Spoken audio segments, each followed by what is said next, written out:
Salut les hobbyistes, c'est Sly au montage et Vince à la padouille pour Dungeon of Perdition Miniature Painting. Sur cette vidéo, on se fait un tuto weathering, c'est-à-dire qu'on va s'amuser à salir et oxyder nos décors. Ça peut également fonctionner pour des véhicules, des tanks par exemple, pour simuler l'apparence que pourrait avoir un vieux métal ou une vieille peinture, avec la rage du temps, des intempéries et de la saleté.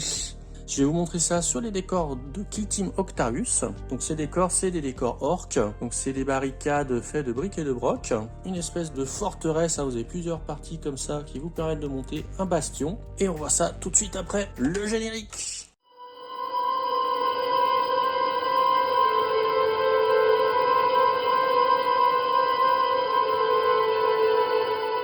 Dans un premier temps, je vais vous expliquer simplement les couleurs que j'ai utilisées pour mes aplats. Si ça vous intéresse de reproduire, c'est plus ou moins le schéma Games Workshop que j'ai repris sur leur site. Donc j'ai peint déjà tous mes décors en lead becher à la bombe.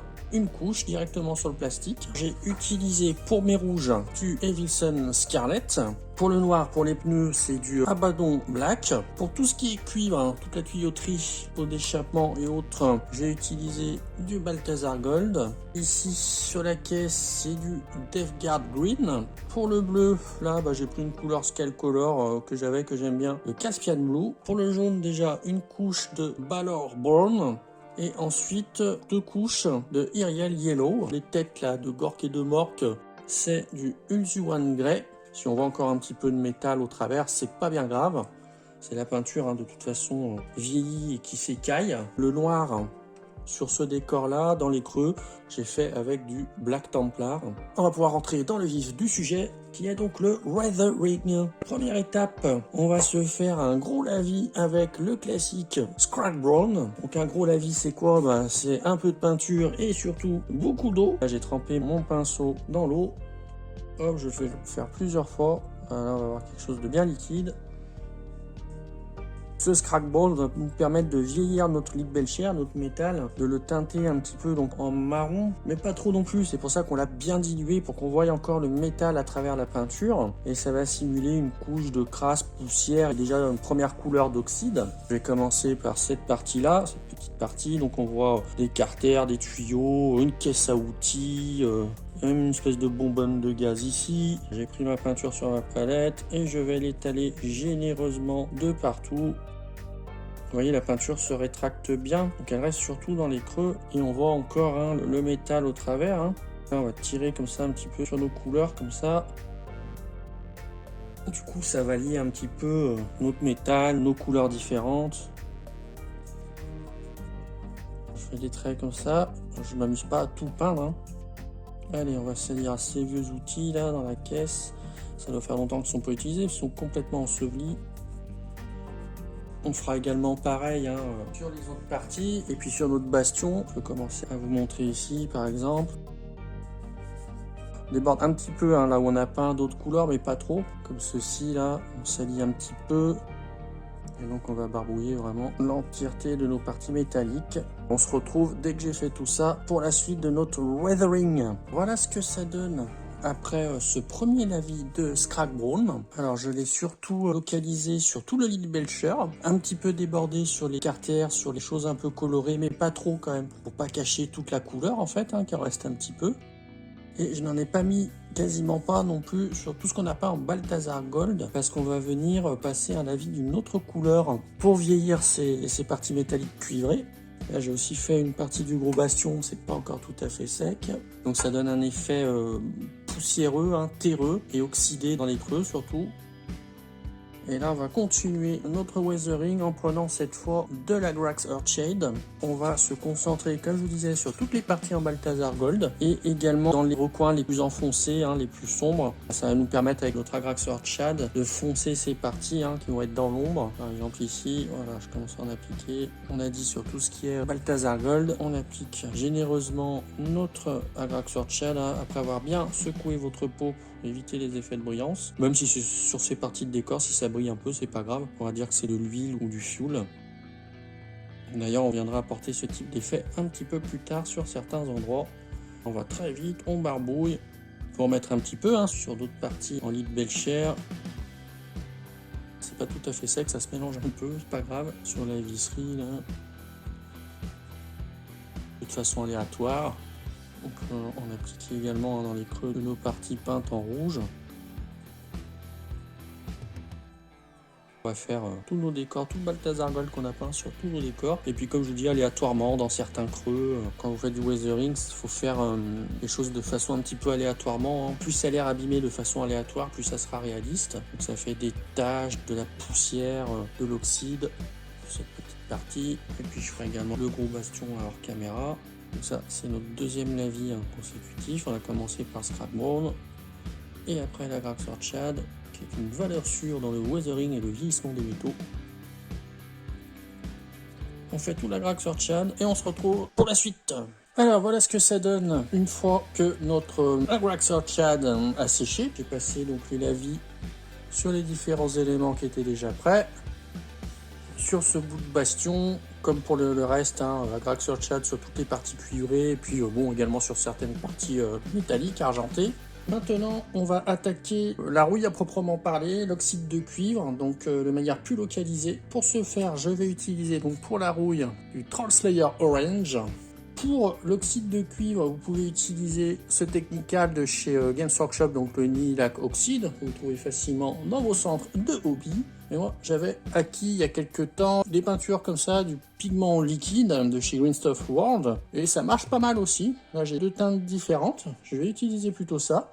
Alors de votre côté, n'hésitez pas à essayer plusieurs teintes de orange ou de bleu pour apporter de la variété et faire vos petits lavis pour donner plus de réalisme à votre ferraille rouillée. Ça peut aller du orange au jaune, au orange un peu plus vers le brun, différentes teintes de bleu. Donc vous faites votre petite palette comme ça de peinture vraiment bien diluée pour qu'on puisse en faire du lavis, que ça se faufile bien dans les creux. On va prendre par exemple cette partie-ci. On va apporter d'abord le Trollslayer Orange, donc vraiment bien dilué avec beaucoup d'eau. On va l'appliquer de façon un petit peu aléatoire, surtout sur les parties en ferraille, en lit de Belcher, déjà teinté de Scrap Brown et de la Graxor Chad.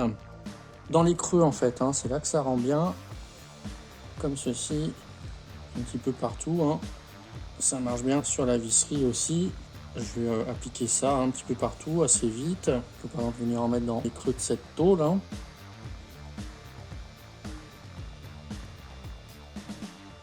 N'hésite pas à bien diluer, comme ça la peinture vraiment se glisse dans les creux et laisse les arêtes en couleur lit de Belcher pour que ça définisse bien les volumes. On va en mettre ici, là. On va faire une petite partie comme ça. Je vais vous montrer un petit peu d'oxyde de cuivre. Là, c'est le vert de gris de Red Stuff World. On va le mettre comme ça sur les parties en Balthazar Gold.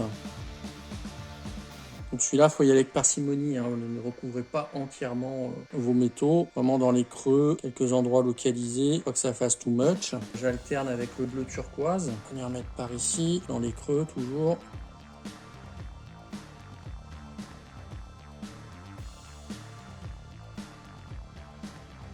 On peut également faire sur le gros bastion. Ici, vous voyez, c'est une plaque en Balthazar Gold, donc on va faire autour de la visserie, comme ceci, ça marche bien.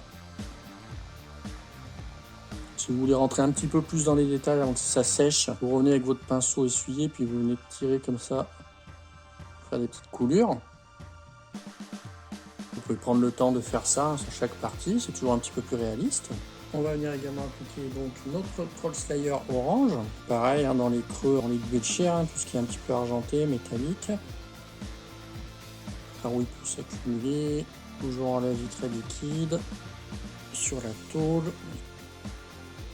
Après, c'est vous et le temps que vous voulez investir sur votre décor. Plus vous ferez de détails, plus ça sera chouette. C'est le temps que vous allez investir dans votre peinture qui fera la différence.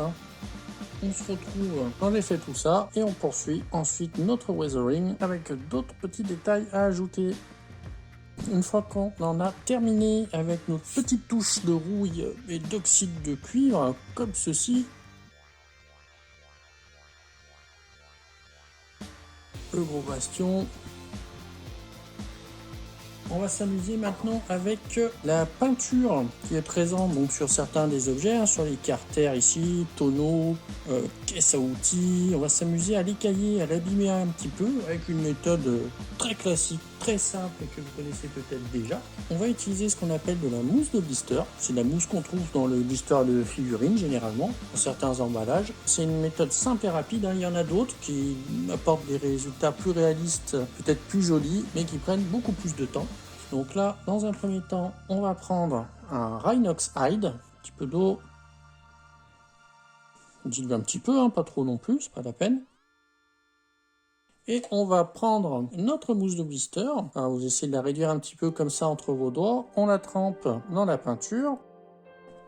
On dégorge un peu, pas qu'il y en ait trop non plus. Et on va venir l'appliquer sur notre peinture. Sur certains angles, hein, comme ça par exemple, ça va être là où la peinture aura été arrachée. Donc généralement, oui, c'est sur les angles, comme ça. Donc on va venir tamponner doucement notre Rhinox Hide, comme ceci.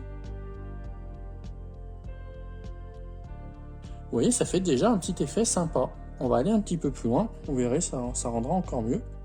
Sur notre caisse de munitions, sur le gros tonneau. Vous pouvez faire ça, hein, sur toutes les parties colorées de vos décors. Par exemple, sur celui-ci, hein, la peinture rouge, hein, sur les restes de... Je pense que c'est les restes d'un avion Orc. Je suis pas spécialiste, hein, mais il me semble. Si vous débordez un peu sur le matériau à côté, c'est pas grave, hein, ça fera de la crasse. S'amuser à venir faire pareil, par exemple ici. Ça donne déjà un effet sympa, hein, sur notre peinture. Ici, on peut le faire aussi. On va laisser sécher un petit peu et on peut venir apporter une touche supplémentaire qui rajoutera encore plus de réalisme.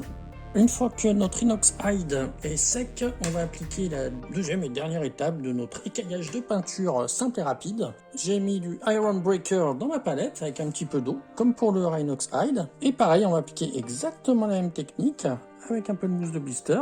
On tapote, on dégorge un peu et on va venir l'appliquer sur le Rhinox Hide, mais très légèrement.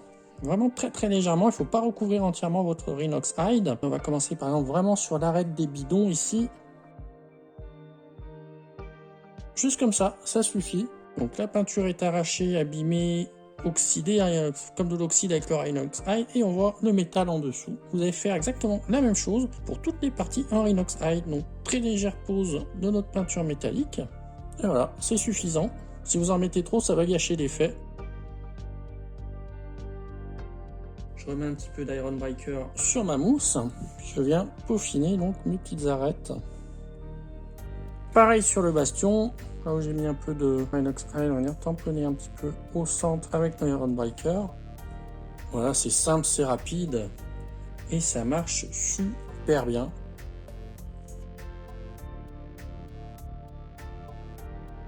Il reste une dernière petite étape que j'ai envie de vous montrer. J'utilise cette gamme, donc c'est une gamme de Weathering Effect. C'est Valero qui fait ça.